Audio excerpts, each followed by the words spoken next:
Okay, so very good afternoon to everybody. I hope we can start. I think there's still a little movement in the room.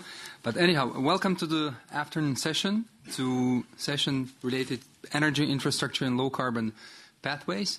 My name is Norbert Kurilla. I'm the State Secretary at the Ministry of Environment in Slovakia, and I will be leading you through this session. First of all, I would like to introduce our distinguished panelists, and I will start with Mr. Stefan Ambec. He's a research professor at the Toulouse School of Economics, and he's particularly focused in his research on environmental policy and the choice of policy instruments, also something that is relevant to consumers' behavior and about efficiency and fairness altogether. So Stefan, please, I can maybe ask you to join me in the panel. And he will speak especially about, in his presentation, how to decarbonize electricity generation with intermittent sources of energy, and basically how to replace fossil fuels by wind and solar energies, and trying to figure out some policies and technological solutions. So, welcome. Now, the second panelist, it's Dina Subkhankulova. She's Dina. She's a PhD student at the Energy Institute of University College London, and her research interests include implications on decentralization of energy resources and new business models. And in her presentation, she will be speaking about what's going on in the UK especially. We know that there is the whole UK electricity system is undergoing a significant transformation. And I think she will also develop on penetration of renewables and integration of distributed energy sources, such as storage, and what are the implications for the current functioning of the grid, because there are new elements because of this uptake. And last but not least, I would also invite Mr. Prudence Dato from the Savoie Mont Blanc University, and Mr. Dato, he's a PhD holder from respective university, and his main research interests are energy, environmental, and resource economics. And in his presentation, he will, which is called Investment Energy Efficiency, Adoption of Renewable Energy in Households, Behaviour, Evidence from OECD countries. He will try to demonstrate synergies between investments in energy efficiency and the promotion of renewable energy. I think he will particularly focus on residential sector. And last but not least, I would like to invite discussant Ron Benioff. Ron is a director of multilateral programs at the National Renewable Energy Laboratory. He has a very decent expertise, and in his capacity he coordinates, among other, many partnerships. And what I find particularly interesting, he's coordinating more than 300 member institutions, and in his previous life he was working for the EPA for about 11 years. So with that short introduction, I think we will try to seek especially some policy relevance based on the work presented by our panelists. And without further ado, I think it's now time for Stefan to give. I would like to give you the floor, and please tell us more about the decarbonization of electricity generation. The floor is yours.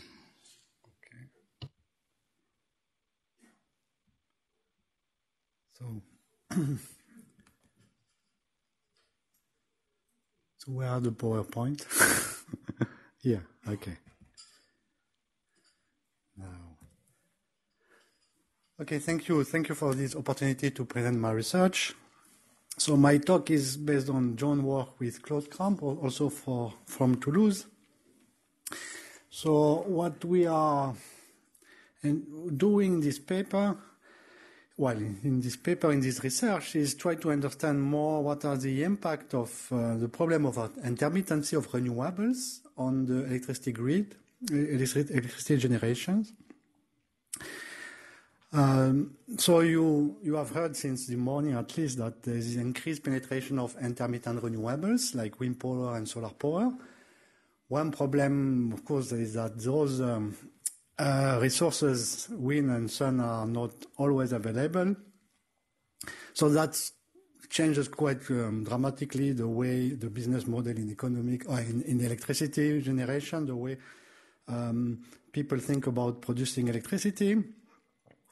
And it does not fit well with, so there's a variable supply of energy on one side, and on the other side there is like a demand which does not depend on weather condition, because most of us and most of companies are facing a constant price for electricity. That does not vary with availability of energy. Of course, the rationale for the higher penetration is mostly pollution and greenhouse gas emissions. So what we do in this paper, we try to look at these three ingredients, intermittency, constant price of electricity, and pollution in a simple model. And, try to use this model as a tool to investigate several questions and try to better understand what's going on and maybe demystify some misunderstanding when it comes to penetration of renewables. So what we do in this paper, we look at the impact of those increased renewables in the competitive market. We look at optimal investment and production when you have intermittency. We also investigate the impact of public policy support in this model. And lastly, we examine also the other what we call technical solutions to deal with intermittency, that are energy storage, and making consumer respond to climate or weather-dependent prices with smart meters. So those technologies are some cost, and we try to figure out what are the impact of compare the cost and the benefit, and what are the implications for investment in renewables and production and pollution. And just we investigate two more popular policies to support renewables: the feed-in tariffs, which is like a commitment to a fixed price of electricity coming from renewables, and renewable portfolio standard, which is like a quota on the share of electricity coming from renewable in electricity consumption. So what I will do in my talk is first talk about what are the main results or analysis.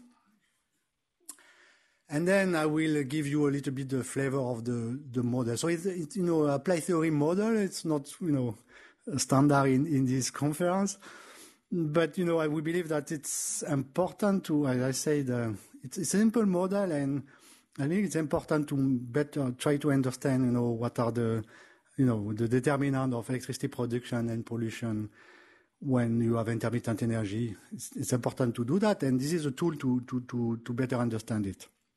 So I will present the result and then what the main ingredient of the model, and try to a little bit explain what are the determinants of those results. So first of all, we have like a standard approach. In economics, we look at given the technology, given intermittency, and given pollution, what is the first best energy mix? And then we show that, because of intermittency and because we have a constant price of electricity, that the price does not depend on the supply of energy. Every time you install a windmill, you need to install a thermal power plant as a backup, and that also creates some pollution. And so we highlight the fact that the backup due to intermittency is one thing you take into account when you design public policy. And one implication of this backup policy is that wind power and thermal power, so the intermittent source and the reliable source, are sometimes substitute or complement. So for low penetration of renewables, you substitute thermal power with wind power, but at some point they are becoming complement because of this backup. So you end up by using a lot of wind power when there is wind, but since the demand is the same with wind or not wind because the price is the same, you need to have the same capacity of production with thermal power. And one implication of that is that all those policies that foster investment in renewables should be complemented by another policy which aim to reduce consumption of electricity, reduce the use of electricity, because you are obliged to use thermal power as a backup, and that's polluting. So that's another another implication of the model, that when we examine these two policies, the feed-in tariffs and the renewable portfolio standard, the price policy and the quantity policy to support renewable, we show that you can implement the optimal share of renewable in electricity mix, but you end up with too much electricity production, too much pollution, too much electricity consumption. So you should complement those policy with another instrument that aim to reduce electricity consumption. So Mars this morning talked about this Ramsey pricing on Ramsey taxation as a way to finance investment in renewable in Germany, for instance, for the feed-in tariffs. We have those policies in France and Germany, like a tax on electricity consumption to finance those feed-in tariffs. What we are saying is that this tax should not be only to finance the feed-in tariff; it should be also to reduce electricity consumption, electricity generation. So it should not be linked to the amount of subsidy you need and what you need to finance, but it should go beyond and provide incentive to reduce consumption. We show also that it's clear in the model that increased penetration of renewables increase the volatility of market prices. So we have a model also in which we look at the equilibrium prices with perfect competition, and what's happening with more renewables because of intermittency. The thermal power plant will be used less often, which is a problem because you need to recover the fixed cost of thermal power. That's why there has been this story about missing money and this policy on capacity markets. Here we show that you don't need capacity markets as long as you let the price evolve and as long as you don't cap prices. So what will happen with increased penetration of renewable is more price volatility. The price will be far higher when you don't have wind. And the reason is that because you will have to cover these capacity cost, the cost of building the thermal power plant or maintaining those thermal power plant, when you are using those thermal power plant, which is less frequently, and therefore the price will have to increase. But as long as you let the price increase, you don't need to introduce capacity market. There's no economic rationale for that. And then at the end, what we do, we look at the rationale and also the benefit of storing energy through hydropower or any kind of battery device. And we also look at the benefit of making consumer reactive to wholesale electricity prices, that is like climate dependent electricity prices. And we show that, of course, that's the benefit are that it reduces the need to back up wind power with thermal power, and therefore it reduces the greenhouse gas emission coming from thermal power plants. But it has some cost, and we try to examine what are the cost and the benefit. We show, for instance, that energy storage is complement to wind power. If you reduce the cost of wind power, that increase the benefit of investing in energy storage, and vice versa. So they are complementary. We show also that when it comes to demand response, we show that even that exposing consumer with volatile prices, like weather-dependent prices, is not good, because as long as consumers are risk averse, they prefer to have like a constant price for electricity. If you include the spending, how much the consumer are spending in the welfare, the net utility, including spending, is higher when you introduce the demand response. So even if consumers are risk averse, when it comes to their direct utility for electricity consumption, when you introduce the net surplus, including spending, they are risk lower, and they save by the fact that they save money by having lower prices, and it's a net benefit for consumers. So that's the main messages of the paper. There are a lot of messages in the paper, and the exercise is really to have like a simple model to make those messages. Now, in the remaining time, how much time do I have? 3 minutes. I give you a little bit some, flavor about the model. Just to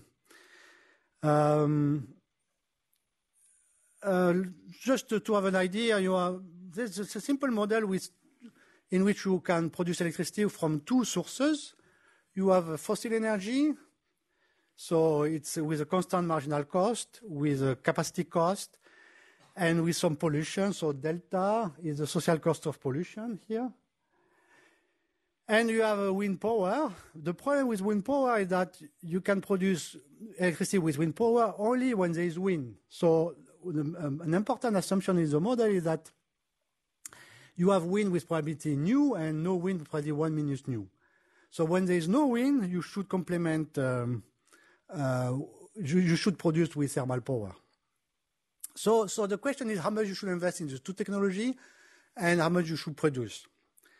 And so you end up, another assumption also is that on the consumer side, we have like a demand, a surplus, or the consumption is endogenous in the model, but the price is constant. And one implication of a constant price is that, this backup constraint, that the quantity of electricity consumed in the two states of nature, if there is wind on the left and there is no wind on the right, which is the capacity of fossil fuel, should be the same. And that will imply this backup constraint, the fact that you have to back up wind power with fossil power. You always have the capacity of thermal power higher than wind power. So let me just summarize a little bit what we are finding in the first part of the paper with this picture. So here we have capacity and consumption, electricity consumption, on the vertical axis, and the horizontal axis, you have like the social cost of thermal power emissions, thermal power pollution, which can be the carbon tax if there's a carbon tax. And you can see that there is 3 areas. One in which you don't install capacity. I cannot. Yeah. I want to move, but there is no microphone if I move.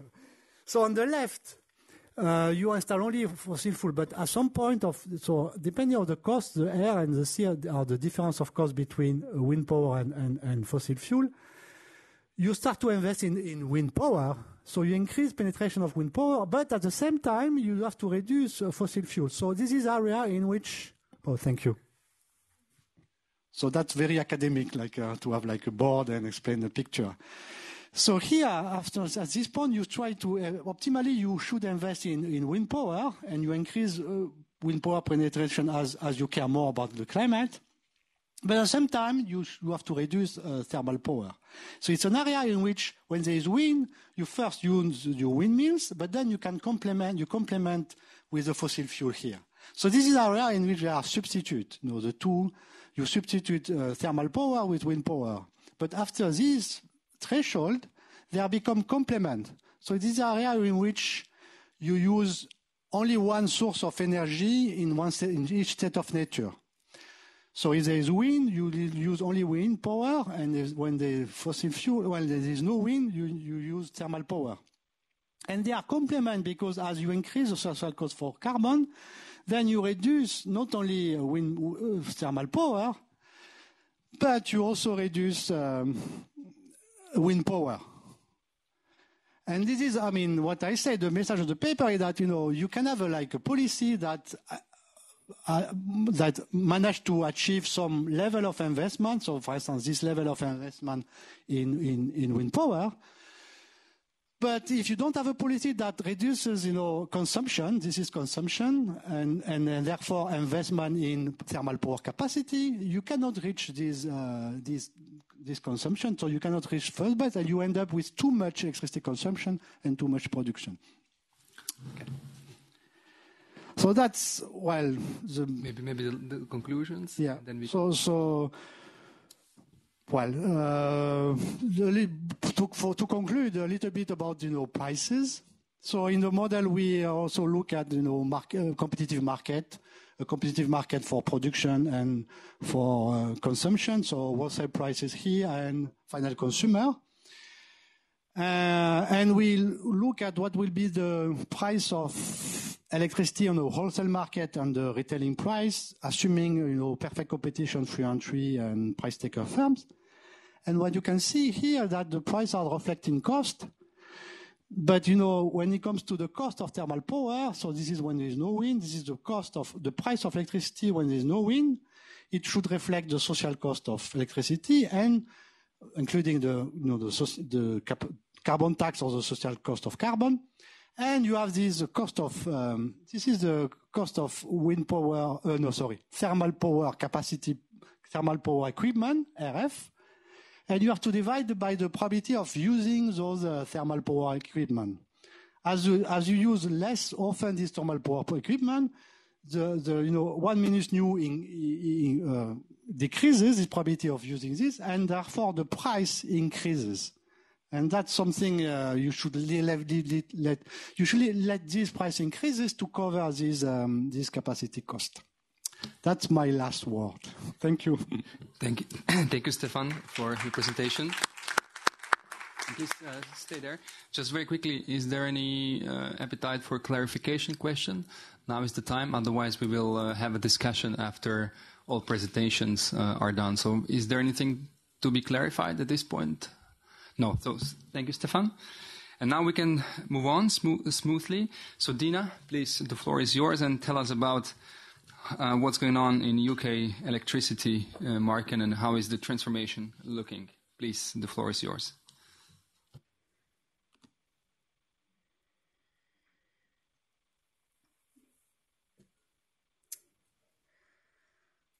Okay, good afternoon, everyone. My name is Dina. I'm a final year PhD student at Energy Institute, which is part of University College London.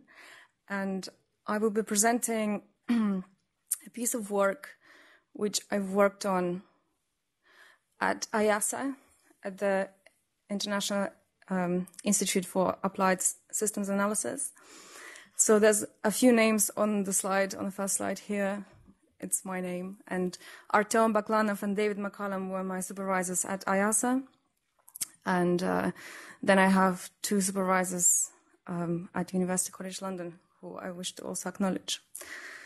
So, yes, the topic, the name is Demand-Side Management, a case for disruptive behavior, and we shall see why it's called like that.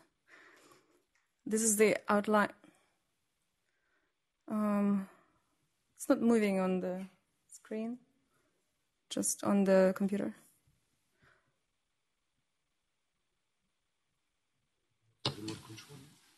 Is it working? Can I have some assistance?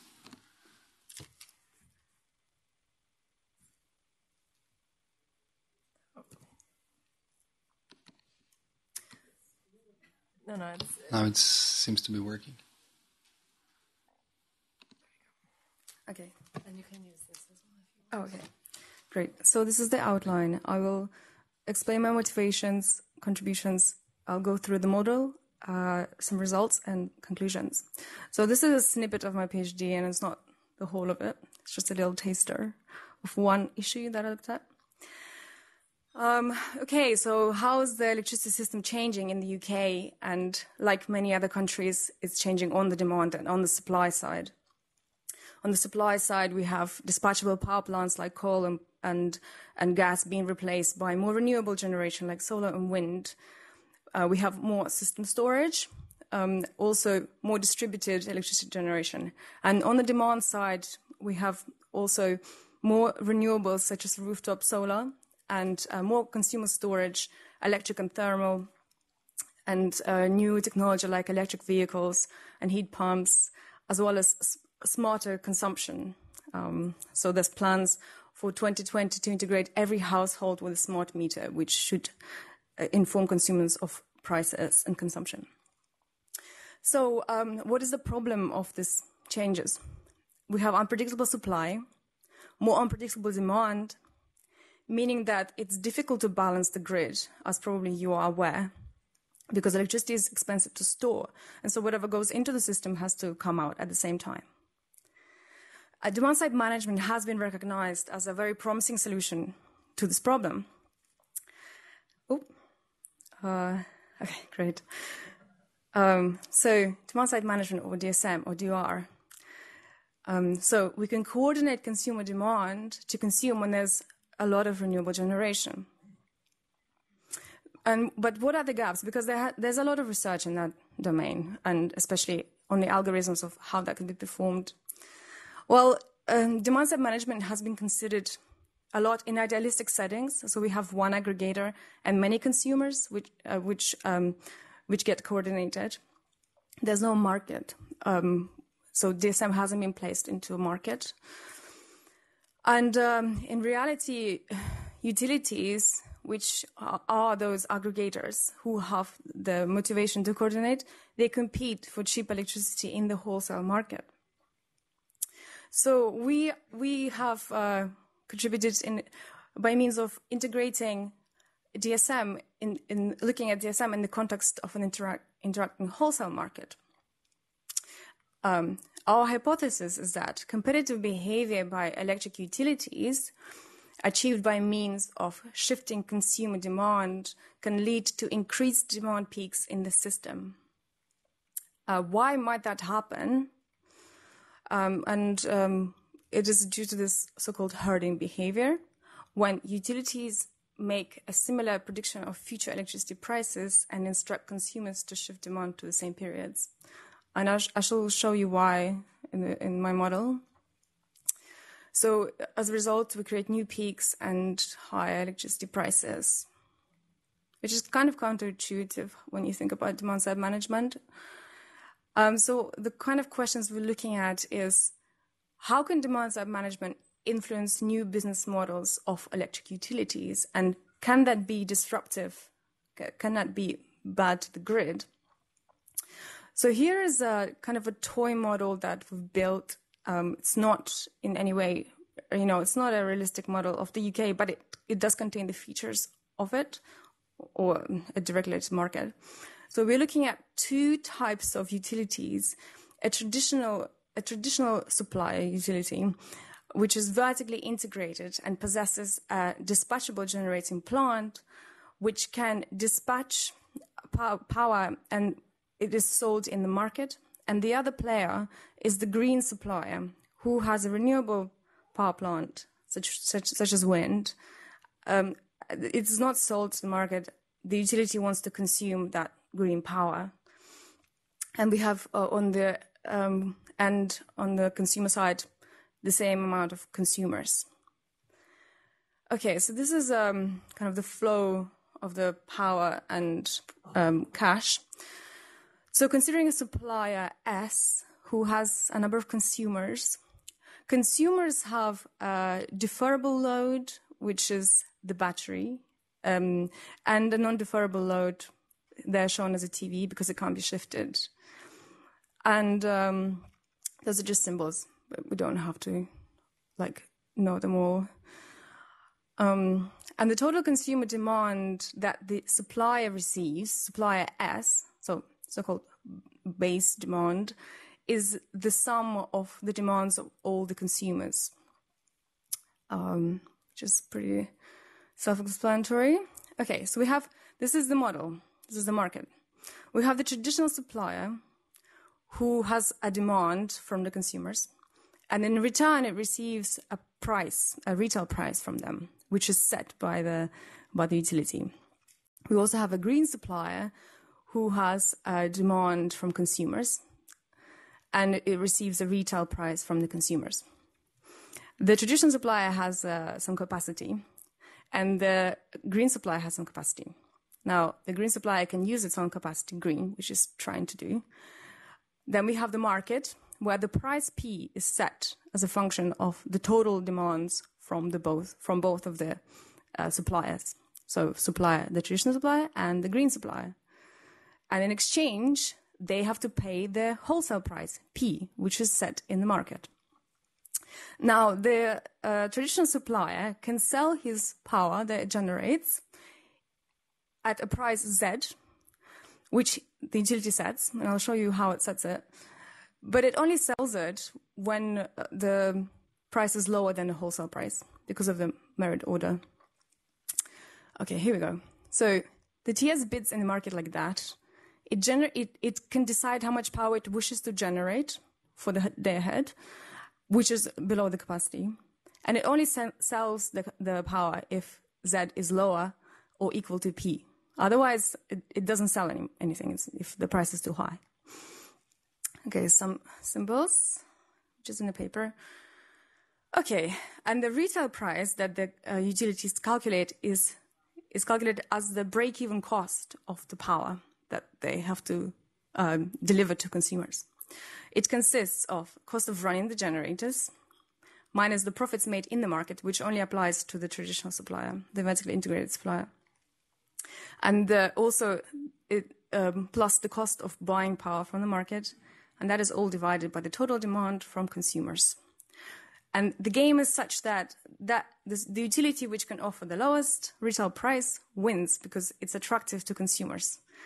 And this is kind of like the step towards consumers deciding to change suppliers. So now the traditional supplier can learn behavior. We assume that the objective is to minimize the retail price for the TS, traditional supplier. And traditional supplier stores his parameters in a matrix. We have 10 previous days that it stores. It tracks the retail price that it obtains. It tracks how much generation it decides to generate, and it decides on the wholesale price, the offer that it offers in the market. So profit, generated power, and offer. So this is based on like a simple reinforcement learning algorithm, which is kind of standard. And the idea is that 50% of the time the traditional supplier explores with strategies, and 50% of the time it selects the best strategy that leads to the lowest retail price, because that is what is attractive to the consumer. Okay, and here are the two demand-side regimes that I'm looking at. These are based both on the paper, which is in the note. So I just adjusted them to my problem a little bit. So demand flattening, DF algorithm, which is kind of a really popular approach in the demand-side management community. So here we're trying to reduce peaks, and this is, it says demand, but it's demand minus the renewables. If you can see the blue line, that's the price, that's the day-ahead price for electricity. And so that's the signal that the supplier uses to coordinate consumers. So in demand A, we can see there's 10 iterations, and during those iterations, the utility negotiates with consumers how it's going to consume power. And the solid line is what it arrives at. That's after the iterations. Now on the coordination B is called cost minimizing. And you will see that looking at the blue line, again, it's the price, the same. The solid line, it's an inverse of the blue line. So the consumption is highest when the price is lowest, which is because that's cost minimizing for the utility. And the consumption is lowest when the price is highest. So DSM regime B is more aggressive, but I think it's more realistic for the future anyway. Okay, so cleared that one up. So I'll refer to them as DF or CM, cost minimizing and demand flattening. And I'm looking at those, I'm going to run these scenarios showed by this matrix. This is the baseline scenario when no consumer coordinates, and I'm going to compare it to the baseline scenario. And I have this notation. So no coordination, NC.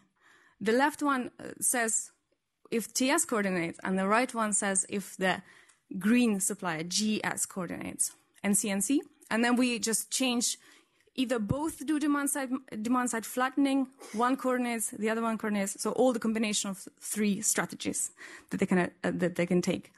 I've got 30,000 consumers, which are represented by 30 agents because the model runs much faster with that. And it's a toy model anyway. So I have one traditional supplier, one green supplier. So the traditional supplier, the short-run marginal cost of the generator is £14 per megawatt hour. And the green supplier is 1.5 pounds, so almost free power for the green one per megawatt hour. And we're looking at retail prices achieved by each utility and the total system demand, because we're concerned about the prices for consumers and the system well-being, because you don't want high peaks. Okay. Let me do some conclusions. Yes, I'm through the results now. So results are what we're trying to look at. This is the baseline. This is the base case. And actually, traditional supply has a slightly higher price in the base case, around £40 per megawatt hour. Now, base case. So in all cases, TS actually performs better or as well as the green supplier, regardless of the DSM strategy, which is interesting, I think. And TS was also more competitive when it cost minimized compared to the green supplier. Here, this is a CM no coordination. And then we look at demand peaks, daily demand peaks for all the different scenarios. The blue one shows when both cost minimized, and it leads to highest demand peaks because of herding. The best one is when both demand flattened as expected, because that's the purpose of the demand side management scheme. But overall cost minimizing strategy led to an increase in system demand peaks, which is bad. So what is the conclusion?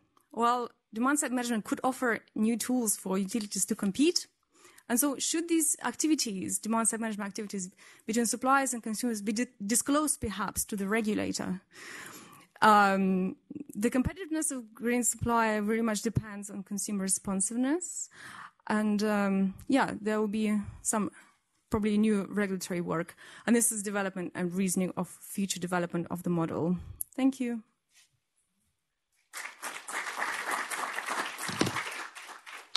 Thank you, Dina, very much. Also, now time for some questions of clarification at this stage. Seems to be perfectly clear, so thank you very much for your presentation. And now we can come to the third presentation, and I would like to invite Prudence Dato to deliver on his research, and especially on enlightening us on some synergies between investments into energy efficiency and renewable energy sources. So please, Prudence, you have the floor.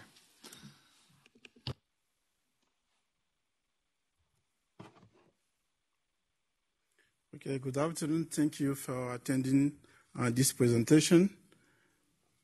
It is not showing.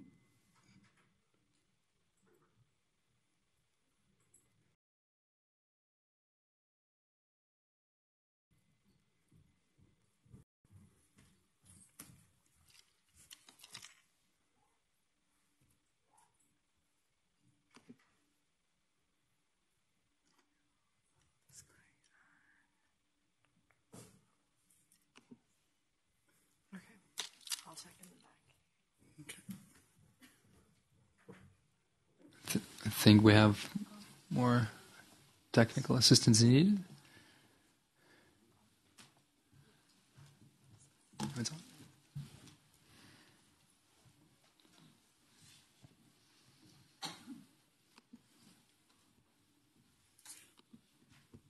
This one? No, yeah. No, this one. The one. Yeah.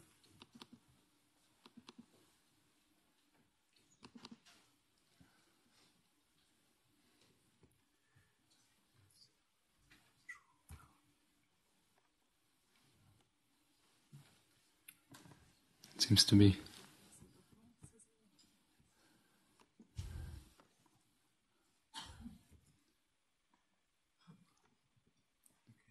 We'll just change it.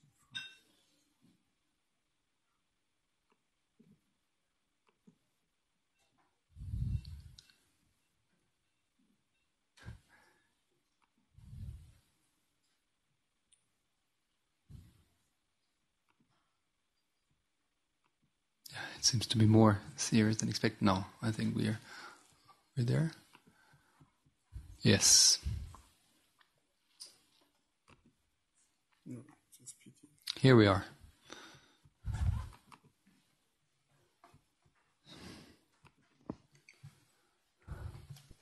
Here we go. Thank you very much. And Prudence, please. Now it's time. Okay.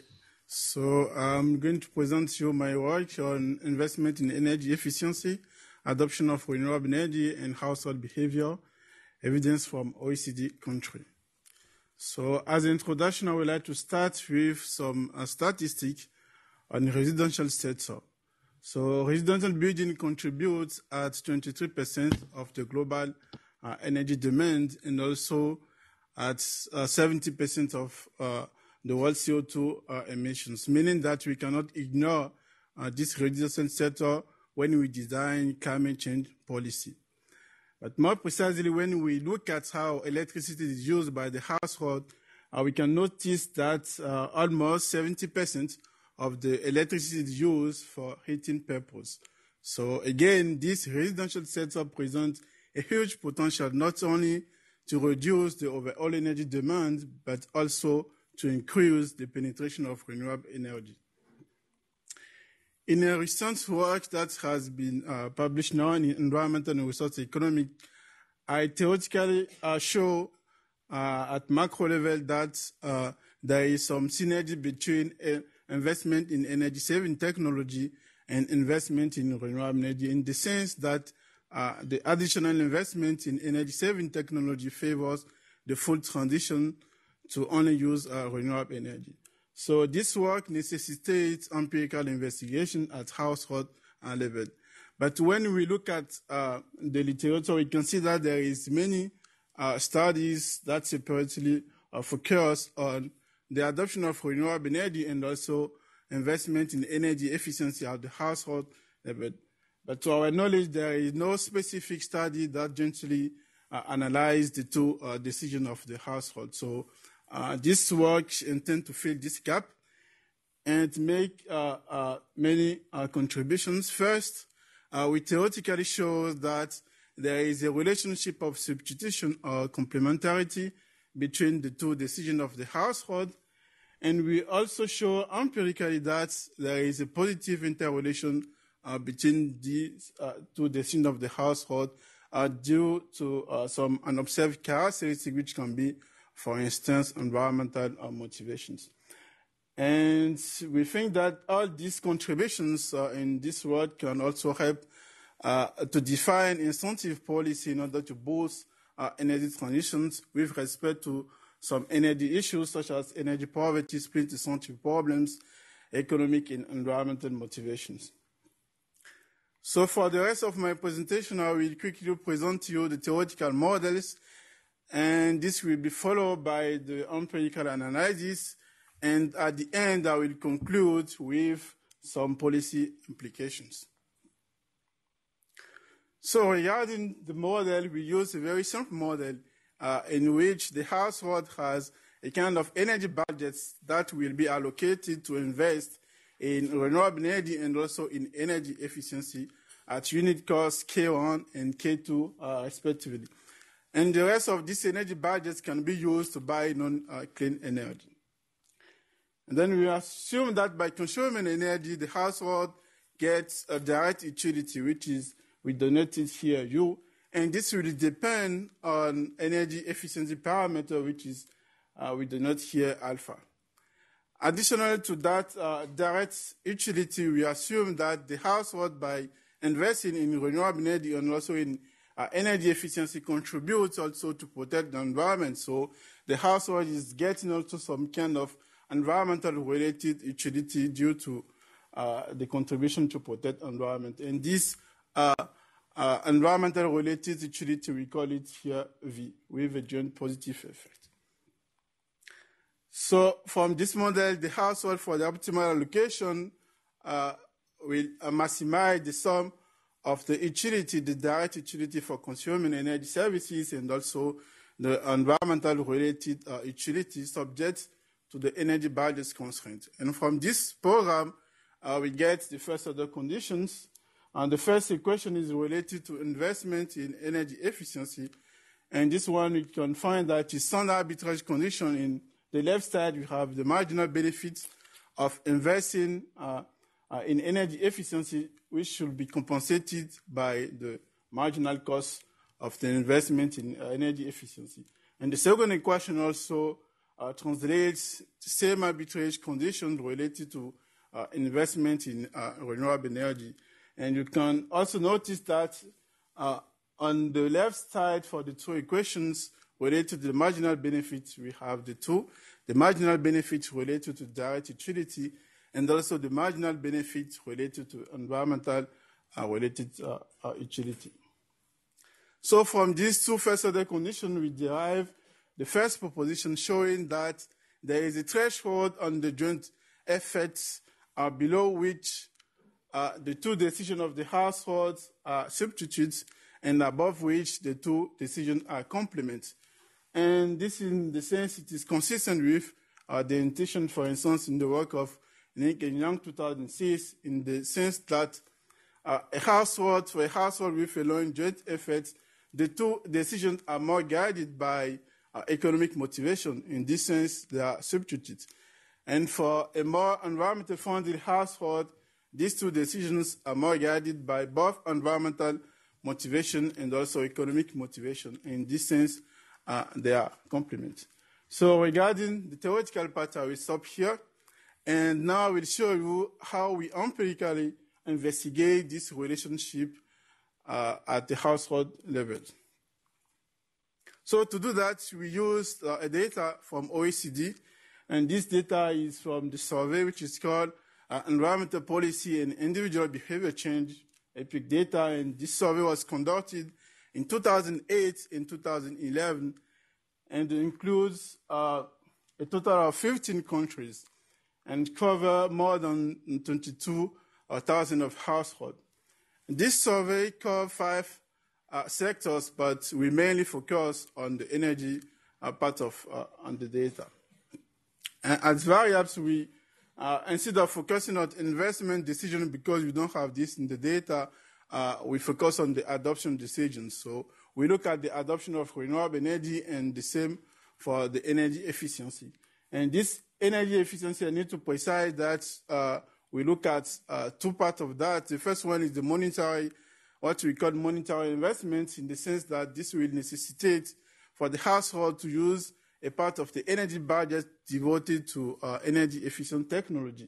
And there is also, we consider non-monetary investment, which is curtailment or behavior change related to energy conservation. We also use other economics variables, and also variables related to the house of the household, the attitude. So there was some of the questions we asked the household about their perception of environmental problems, and also their commitment in environmental organizations or charitable organizations, and also if they trust researchers and scientists. And we also have some information related to how electricity is used by the household. So as methods, what we intend to do here is to better understand and explain why there is some household invest both in energy efficiency and also in renewable energy, while others decide to undertake one of the investments and the other do nothing. So to account first for the simultaneous decisions of the households, we use the bi-probit models. And these bi-probit models analyze the decisions of the households to adopt or not renewable energy and also to invest or not in energy efficiency. We also compute the joint probability from the bi-probit model to explain, for instance, a household that has undertaken one of the investments, how the motivation behind going further and undertaking the second investment. So quickly, as a result for the bi-probit model estimations, we find first that the two decisions of the household in adopting renewable energy and also in investing in energy efficiency are positively interrelated. So meaning that there is some kind of an observed characteristic of the household that jointly affect their decision to adopt renewable energy and also to invest in energy efficiency. And one of these unobserved characteristics can be, for instance, their environmental motivations.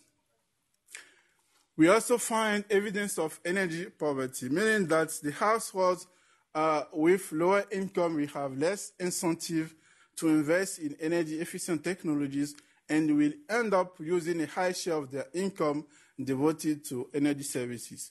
And this refers to also energy poverty issues. We also find evidence of split incentive problems between landlords and tenants. And I have to notice here that what is novel here is usually we find split incentive problems in energy efficiency, but on top of that, in this work, we find that there is also incentive problems related to renewable energy adoptions. What is also interesting is that as a researcher, we have a positive influence on the households to adopt the two decisions, meaning that the fact that the trust researchers affect positively their decision to adopt renewable energy and also to invest in energy efficiency. So as a robustness check, to check for the main result of this paper, we consider also many types of modelings. For instance, we extend our energy efficiency variables to consider what I explained as a non-monetary investment, which is related to behavior change, for instance. And we also test for the effects of the variables related to the attitude of the household. We also exclude in our estimations tenants and also those living in the collective residence because technically they are limited to undertaking these two investments. And we mainly find that our results are robust. Regarding the joint probability, what we find is that the households that has undertaken any of these investments, the influence of income become less important in the decision to go further to adopt the second, to undertake the second investment. And in this case, we also find that environmental motivation can play a very important role in the sense that it can help the household to overcome the barrier that can prevent them from fully contributing to energy transition by adopting renewable energy and also by investing in energy efficiency. And we also, for a robustness check, use different models as other logit model for the joint probability, and we find quite the same result. So now to conclude, regarding the synergy between the two decisions, we will recommend that's the implementation of joint incentive instruments in order to promote the energy transition. One example can be the promotion of what is called the net zero energy building. Regarding evidence of split incentive, we will suggest the regulation of housing market in order to give incentive to both landlords and tenants to invest in energy efficient equipment, or to give financial support to households in order to reduce the dismantling and reinstalling costs of renewable energy, the renewable energy equipment.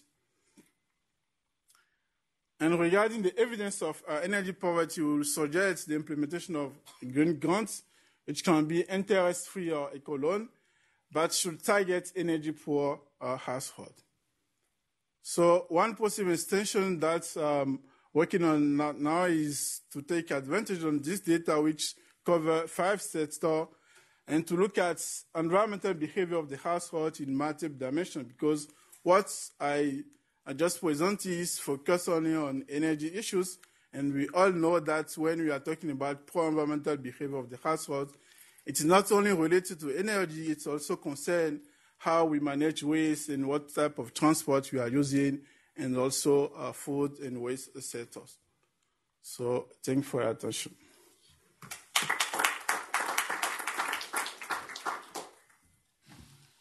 Thank you, Prudence, and especially for bringing some research on residential sector, and specifically on study on households that is basically filling the gap in the current knowledge. Maybe quick question for clarification at this stage. If not, we can move on, and then we will have enough time for discussion. But before that, I would like to invite our discussant, Rond.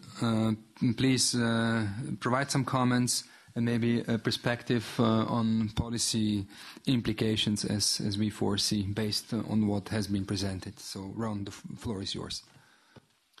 Thank you. And I'd like to thank all three presenters, very provocative presentations. And it's a very nice combination of perspectives looking across generation and demand and household impacts.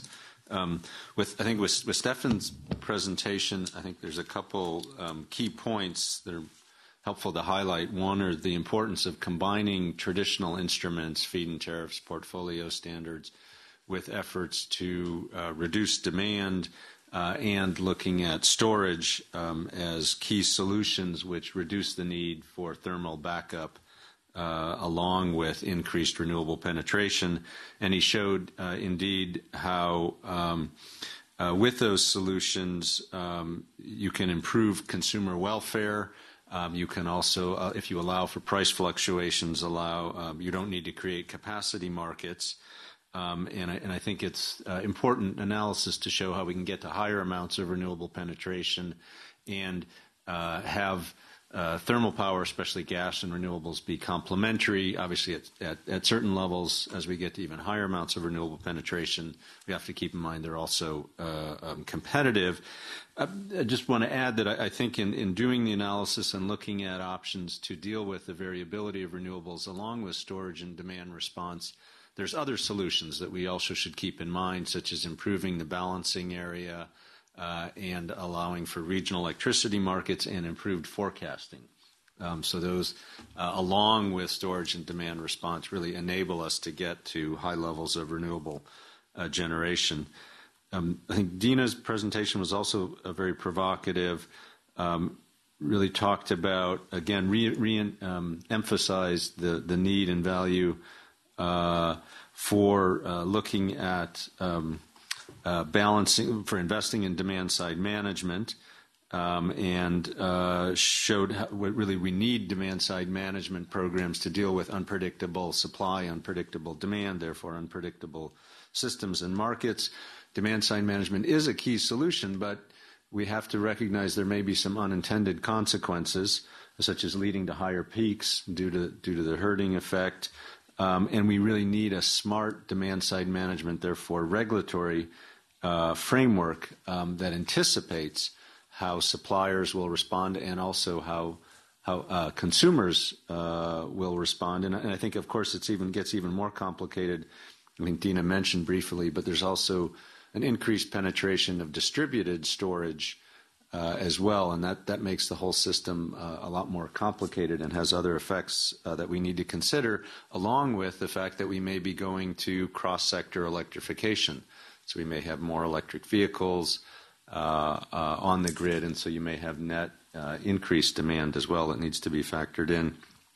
And then finally, Prudence presented, I think, very important analysis looking at the residential level and how consumers respond when they have an opportunity to invest both in energy efficiency and renewable energy, and showed really the positive interrelation between consumers who see the value of investing in efficiency or renewables. There's a strong environmental motivation. I think there's probably also a strong learning activity that people takes hold, people take ownership, take accountability for their investments. And over time, income becomes less important as people see both the value of their investments and build their sort of environmental consciousness, I think, in their pride in the investments. I think rightly highlighted the need to design policies that look at integrated solutions for both efficiency and renewables, such as investments in net zero energy homes, and also the continuing need for specific programs for low-income households, whether those are grants or audit programs, and for special finance, such as property loans, the PACE program, and others. I think the other thing that I would add, if you also look at the business side, there's increasing activity by companies to offer integrated solutions, so that companies like Solar City and others are increasingly not only offering the solar system on your roof, but efficiency upgrades, and can do that through performance contracts or lease programs, so that the market is also seeing the benefit of integrated solutions. So overall, a really nice complement of presentations that highlighted there are solutions that allow us to get to higher amounts of renewable penetration that deal with the variability, solutions such as storage and demand response, amongst others. There can, though, be some unintended consequences or behavior in the market that we're not anticipating that might lead, for example, to higher peaks. And so we need kind of smart regulatory frameworks, and it's very important to consider, consumer behavior in this mix, and to look not at one by one sort of stovepipe solutions, but look at the whole system. So thank you for those presentations. Also, thank you, Ron, for your comments and your input. It's really valuable. And also, let me from my end also express great gratitude to the presenters. It was really insightful and very complimenting at the same time.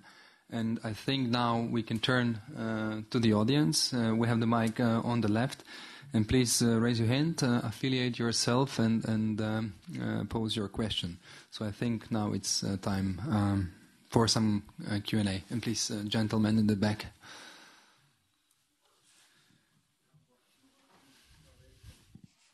Okay, ladies first. We can start with the lady. This is a particular question for Dina. Thank you all for your presentations. So you seem to have this contrast between demand flattening and cost minimizing behaviors, but I would imagine in equilibrium they wouldn't look that different, because if we start cost minimizing, the prices will flatten. So I was wondering, in your model, how much do you allow for prices to flatten? In a sense, if demand ends up peaking too much, prices should sort of respond to that and correct a little bit some of these disruptive effects that you are finding. Maybe I'll take one more question and then we will go to the answer. So, gentlemen in the back. My name is Julian Assunção from the Catholic University of Rio and Climate Policy Initiative. My question is to Stefan. And I wonder to what extent, in your case, in which you have a high penetration of the wind, is there any room for the appearance of insurance companies or some other players that will take the risk that will be associated with the wind? It seems to me that you are pretty much focused on physical insurance to it, and I think that might be some financial solutions to be explored as well. Thanks. Great. So now we have two sets of questions. I will start with Dina and then with Stefan. Please, Dina.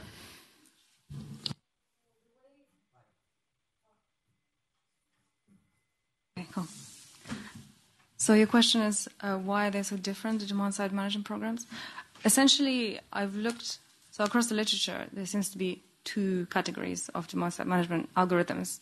There's one that's based on demand flattening. That's the objective to minimize the variance of demand curve. And there's another one whose objective is to minimize cost. And these are the two very popular categories of DSM. And all I did was I implemented them in the market and placed them in the wholesale market. So I'm using existing kind of methods which have been said to be promising to manage demand. So the question is, you're saying that essentially if companies start to cost minimize, then over time the prices will smooth because there'll be better prediction. Well, that could happen. What could happen is they won't. So you're assuming convergence in the future.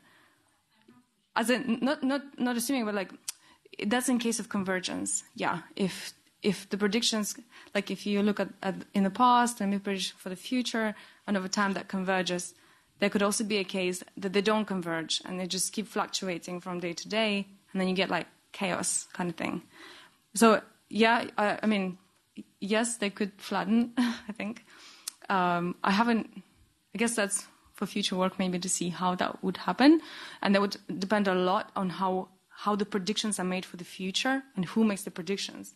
Like, is it the system operator who gives this information to everybody, or is it the utility themselves? Because the utility, they each want to perform better than their competitor, and so I don't know how they look at the past and look at the future and they make a projection of how it would work. Yeah, so I'm not sure how it would happen, but yeah, that's a good question. But I guess I just looked at existing algorithms. I just took them and just placed them in the competitive market. Yeah, just observe. Yeah, go ahead. Yeah, thank you for this question about how insurance companies, for instance, could. I understood this question, how insurance company could try to absorb the risk due to price fluctuation, for instance, with a higher penetration of renewables. I mean, here in the model, at least, the companies that are doing that are the retailers.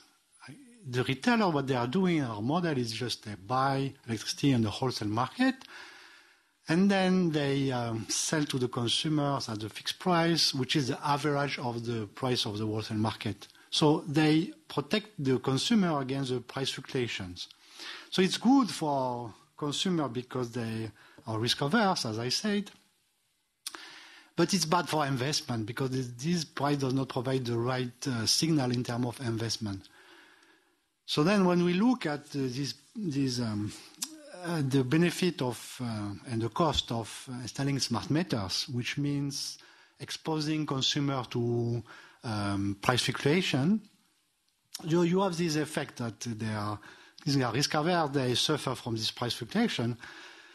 But on the other hand, you manage to reduce thermal power capacity and therefore thermal power, the cost of thermal power and also pollution. And at the end of the day, the net benefit, it's beneficial net when it compensates the. This is something which we were a little bit surprised. We thought that there will be some trade-off, but as long as you have perfect competition, it seems to be quite robust. That how much you save in terms of cost, offset the cost of exposure to price fluctuation. Thank you for that. Now we can go for next couple of questions. I can see here, Dato, starting in the first row. Thanks. Paul Eakins, University College London. Two questions for Stefan, which kind of go a bit beyond, I think, what your presentation was all about, but I've no doubt you've thought about these things. Firstly, drawing a distinction between intermittency and uncertainty, which seem to me they're often grouped together, but they are in fact quite different. And I think Ron talked about, the possibility of improving forecasting. I mean, weather forecasting has improved enormously over the last few years, and it seems to me that it's perfectly possible to imagine that 2-3 day ahead forecasts of renewables will be pretty certain. In fact, they're pretty good already. So the uncertainty, therefore, element. So what's the value of that forecasting in terms of being able to take that into account, quite distinct from the intermittency issue? And the other thing is again, something Ron mentioned, which is I'm sure that if renewables keep on falling in price, there will be much more decentralized electricity, just householders and communities installing this stuff and expecting to be able to connect it to the grid, so that the distribution network then becomes the absolute critical piece of infrastructure. And I'm wondering if you've done any economic analysis of that as to what extent will distribution operators have to start acting as system operators rather than as anything else. So extending a bit the analysis you've done, and perhaps your simple model would need some complexity, but I'd like you to comment on those things. Yeah, maybe one more additional question behind the gentleman behind. Yeah, thank you. Kevin Orama from African Development Bank. My question is for Mr. Dato on energy efficiency measures. My question is, why did you choose to focus only on OECD countries, given that energy efficiency levels and investments in developing countries are very low, and potentials for meeting both the energy access and also reducing CO2 emissions, which we are all interested in, is very much higher in those countries than in the OECD countries?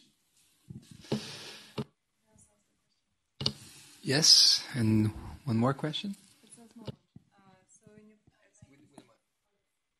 So also for Mr. Dato, in your presentation, on one of your slides, it said that trust in science didn't help consumers make a decision, or something like that. It said. Oh, it did. Okay. Well, then you can ignore that question. Okay, it's clarified, but we will start first with the forecasting and decentralized energy with Stefan, please. Thank you for these two relevant points. We have thought about that, but the model is not designed for that. I mean, the first about forecasting uncertainty. So here there is no uncertainty. You know the probability ex ante. But we have thought one question when it comes to uncertainty and forecasting is about which source of intermittent energy you should invest in. So some are more uncertain, forecastable than others, like tidal energy, for instance, is more easy to forecast than wind power, for instance, because tide is easy to forecast. In another paper, we look at the investment in several sources of intermittent energy, and we show that while it's really about a portfolio management problem, like you have to look at the correlation about these events, like the state of nature, whether they are positively or negatively correlated. So instead of having two states of nature, you have four. You can have wind in one place, wind in another place, no wind, or wind in two places. And then what you can show is that it may be efficient to install windmills in a place in which you don't have so much wind, so it's less efficient. But if it's negatively correlated to another place which is more efficient, you do that. You install. So you can try to fix a little bit or mitigate this uncertainty and forecasting by diversifying the source of intermittent energy. That's the answer we have. But I agree that you should extend this model by looking this problem of how precise is the information we have one day ahead and so on. And we have not done that. Of course, there are many other things that should be interesting to investigate, and this is the one you talk about. Decentralized consumption is one a good one and connection to the grid. But I think it's more a problem of the design of the grid and how to share the fixed cost of extending the grid or maintaining the grid. So which requires a more spatial model. But it's, on the other hand, it's an important question when it comes to an increased penetration of renewable, because what renewable are doing is that they are displacing the production sites, sometimes far away from the consumption sites. So that requires to rebuild and refigure the grid. And this problem will will become worse than when we will have electric cars, a massive investment in electric cars, and plug-in station, and then maybe some people will use electric cars to store electricity during night, so you will have to completely refigure the grid. So it's really about the problem of investment in the grid rather than production, and the problem of recovering the cost of the grid rather than the cost of production equipment. Okay, so I think the idea about extending the current model could fly. But please, Prudence, now the question related to you. Okay, thanks for your question. So I agree with you that investment in energy efficiency has a huge potential in developing countries. And I would like to work on that, but for the empirical investigation, I started with the OECD data because it is this survey that I was lucky to get.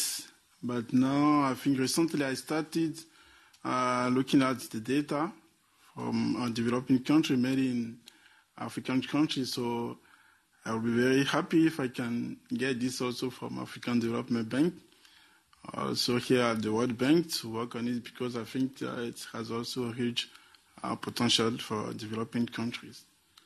And I will maybe quickly reply to your question, because it will help me to make a precision, because I didn't mention that in the policy implications.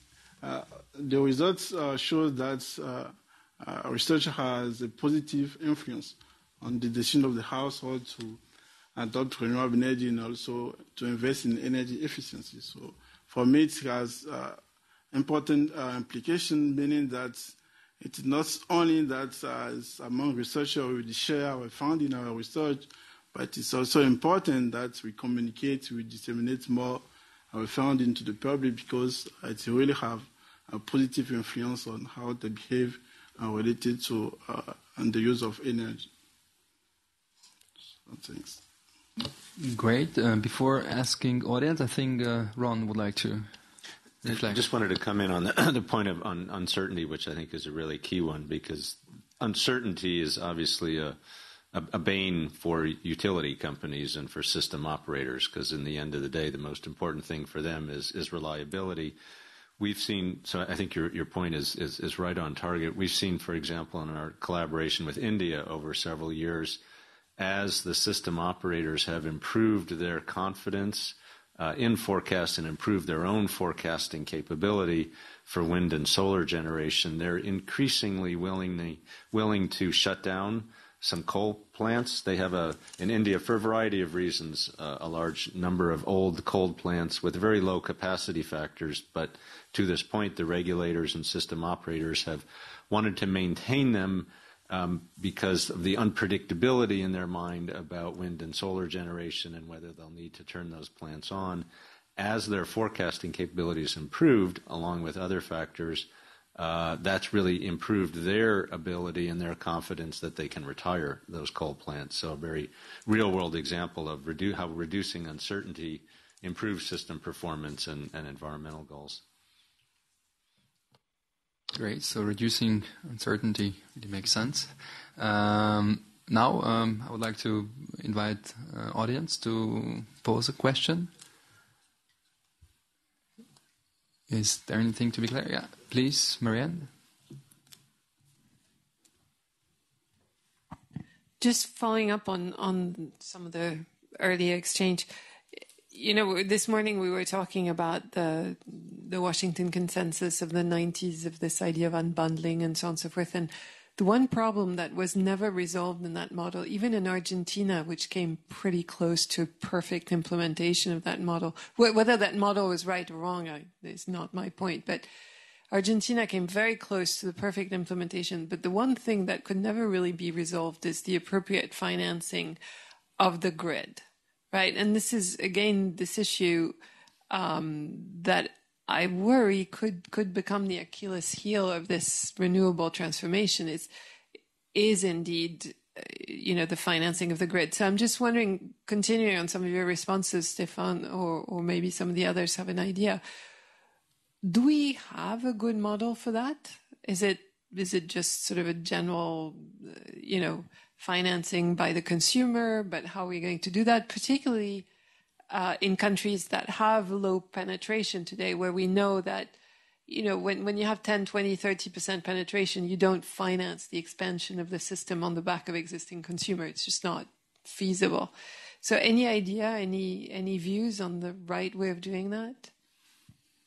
I think, Stefan, the question was directed to you and the grid situation and investment needs, and maybe... Yeah, sure. Okay. Thank you again. Really following on this, the question I had asked in the morning as to the lessons we have learned from the Washington Consensus and its implementation, I'd like to also ask, are there lessons on how countries that have reached universal access now financed the grid? And is there something we can learn from that? Or is it just done by the market? Or is it done by sovereign operations? Like France, 90% of the energy sector financing is mostly sovereign, if I'm right in that number. So what's the implications for how we try to roll out on these renewables and the distributed systems? Yeah, so I think...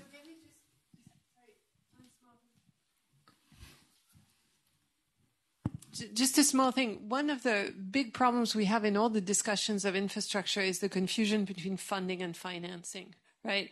And not everybody uses these terms in the same way. So just for the conversation, can we agree that funding is who pays, financing is just who provides the financing bridge there? And I think here the focus is on who pays, right? Not just who provides the financing, the cash to permit it to happen, but really who pays, what's the underlying flow of resources that can then be escrowed for whatever financing mechanism you want to use. Yeah, so we talk about funding. So I think, Stefan, we will start with you, and maybe I will ask others to jump in if needed. Okay, so about the investment needs for the grid, I have two remarks. One is this has been neglected when there has been this introduction of feed-in tariffs, so there will be a lot of subsidies for investment in production and renewable, but no incentive to match with the structure of the grid. So the idea was really that let people invest in renewables and then the grid will follow, and that's I think it's a problem that because you should really coordinate investment in production with investment in the grid, because as I said, you may want to reconfigure the grid. So now the next question is how to provide these incentives, how to set up the right signals in terms of prices. And that's my second remark. I mean, you should introduce some more price differentiation for electricity transportation in the grid.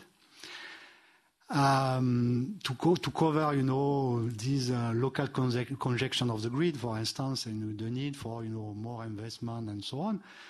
And one limitation of that is that often this discrimination is not allowed by regulation authority.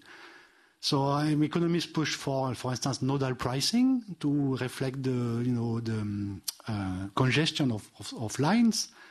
And that's not allowed legally in many places. So it's difficult to have a price signal to really to coordinate investment in renewable with the reconfiguration of the grid. That's something, yeah.